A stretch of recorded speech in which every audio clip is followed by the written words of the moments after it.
विज्ञान बड़ा है या भगवान, इस बात का जवाब देने से पहले वीडियो जरूर देख लेना, जहां पर पूरे विश्व में 10,000 में से मुश्किल से 45 बच्चे जुड़वा पैदा होते हैं। वहीं भारत के केरल राज्य के मन्नपुरम जिले के कोढ़ीनी गांव में हर 2000 बच्चे में से 200 बच्चे जुड़वा पैदा होते हैं। इनफैक्ट वहां पर तो 3-3 ट्रिपलेट्स भी हैं। इसीलिए उस गांव को ट्विन टाउन के नाम से जाना जाता है। अब वैज्ञानिक तर्क देते हुए कहते थे कि ये जेनेटिक की वजह से होता है, लेकिन बाहर से आकर बसे हुए लोगों के भी जब जुड़वा बच्चे पैदा हुए तो ये तर्क बेतर्क हो गया। इसके बाद वैज्ञानिकों ने कहा कि ये पानी की वजह से होता है, लेकिन वही पानी तो आसपास के गांव में भी सप्लाई होता है, लेकिन वहां पर ऐसा कोई इफेक्ट दिखाई ही नहीं दिया।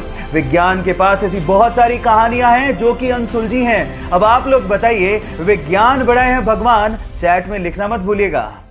वो एक साधारण सी गृहिणी थी और घर पे ही शास्त्रीय संगीत सिखाया करती थी। 2013 में अचानक से वो एक बीमारी का शिकार हो गई और लगातार 2 साल तक उन्हें दवाइयां लेनी पड़ी, जिसकी वजह से उनका वजन भी काफी ज्यादा बढ़ गया था। लेकिन वो लाइफ में कुछ करना चाहती थी, इसके लिए ही घर के पास उन्होंने एक जिम को ज्वाइन किया और साथ ही महीने में उन्होंने अपना 24 किलो वजन कम किया और वो एक ट्रेनर भी बन गई। उसके बाद उन्होंने सोचा कि क्यों ना एक 6 पैक बॉडी बनाई जाए। इसके लिए उन्होंने 8 महीने की कड़ी मेहनत की और फाइनली एक रिप्ड बॉडी बना ली और एक बॉडी बिल्डिंग चैंपियनशिप में पार्टिसिपेट भी किया। गाइस, इस उम्र में ऐसा करना वाकई में बहुत बड़ी बात है। गाइस, मैं बात कर रहा हूं किरण देम्बला की, जो आज बहुत सारी महिलाओं के लिए इंस्पिरेशन से कम नहीं है।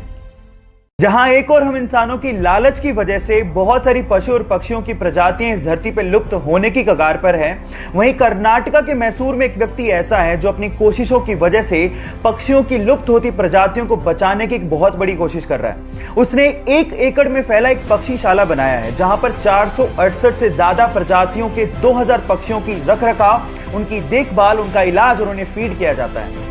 यहां पर जाने वाले लोगों का कहना है कि धरती पर किसी स्वर्ग से कम नहीं है। पूरे विश्व में इतनी बड़ी पक्षीशाला कहीं भी नहीं है, इसीलिए इसे Guinness book of world record का नाम भी दिया गया है। गाइस, पक्षी उस व्यक्ति को प्यार से अप्पा जी के नाम से बुलाते हैं। उनका असली नाम श्री गणपति सच्चिदानंद स्वामी है। हमें इस धरती को बचाने के लिए ऐसे इंसानों की सख्त जरूरत है। आपको क्या लगता है? चैट सेक्शन में लिखना मत भूलिएगा। आप लोगों ने बिल्ली को तो अक्सर कुत्ते से डर के भागते हुए देखा होगा, लेकिन क्या आपने कभी कुत्ते को बिल्ली से डर के भागते हुए देखा है? हुआ कुछ यूं कि कैलिफोर्निया में जेरेमी नाम का एक बच्चा अपने घर के बाहर साइकिल पर खेल रहा था। अचानक से पड़ोस से कुत्ता आया और उसने उस बच्चे पे हमला कर दिया और उसका पैर अपने जबड़े में दबोच लिया और उसे काटने की कोशिश करने लगा। इतने में जेरेमी की पालतू बिल्ली तारा आई और उसने उस कुत्ते पे छलांग लगा दी। इसके बाद उस कुत्ते ने डर के जेरेमी का पैर छोड़ दिया। ना सिर्फ ये, उस बिल्ली ने उस कुत्ते को दूर तक धकेला भी।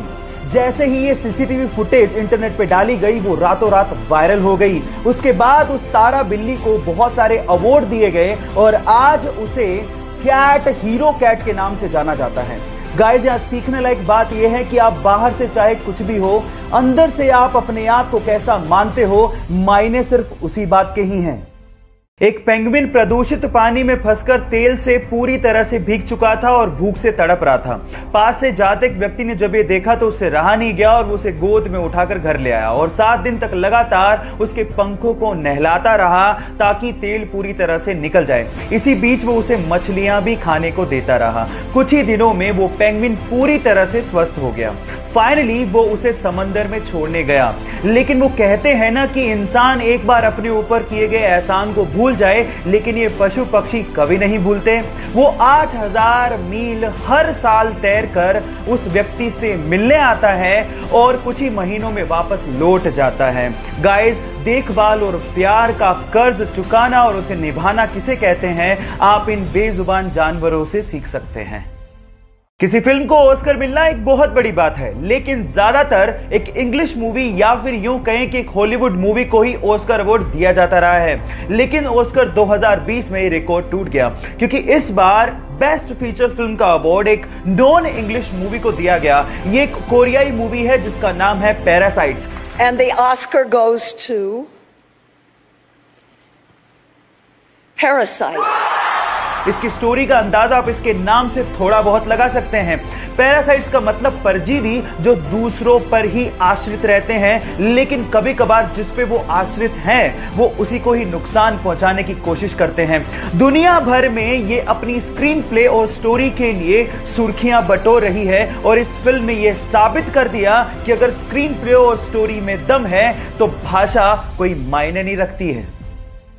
कोई फिल्मी बैकग्राउंड ना होने के बाद भी आज भी अपनी मेहनत के दम पर बॉलीवुड में टॉप एक्टर्स में शुमार नहीं था। जब उसने कहा कि वो एक्टर बनना चाहता है तो लोग उसके फेस और उसकी हाइट को लेकर मजाक बनाया करते थे, लेकिन उसने लोगों की परवाह नहीं की। रोडीज में पार्टिसिपेट किया और रोडीज 2 का विनर बना। इसके बाद वो एक सक्सेसफुल आरजे और एक सक्सेसफुल वीजे भी बना और एक शो के दौरान उसने करण जौहर से मूवीज में काम मांग लिया, लेकिन करण जौहर ने उसे ऑफिस में फोन करने को कहा। 3 दिन लगातार फोन करने के बाद वहां से रिप्लाई आया कि हम लोग यहां सिर्फ स्टार्स के साथ काम करते हैं, आप प्लीज बार बार फोन ना करें। लेकिन उसने हार नहीं मानी और उसके बाद क्रिटिकली और सोशली एक्लेम्ड मूवीज में अपनी धाक जमा के उसने यह साबित कर दिया कि बॉलीवुड में सुपरस्टार बनने के लिए मेहनत और अपने आप पे विश्वास होना जरूरी है।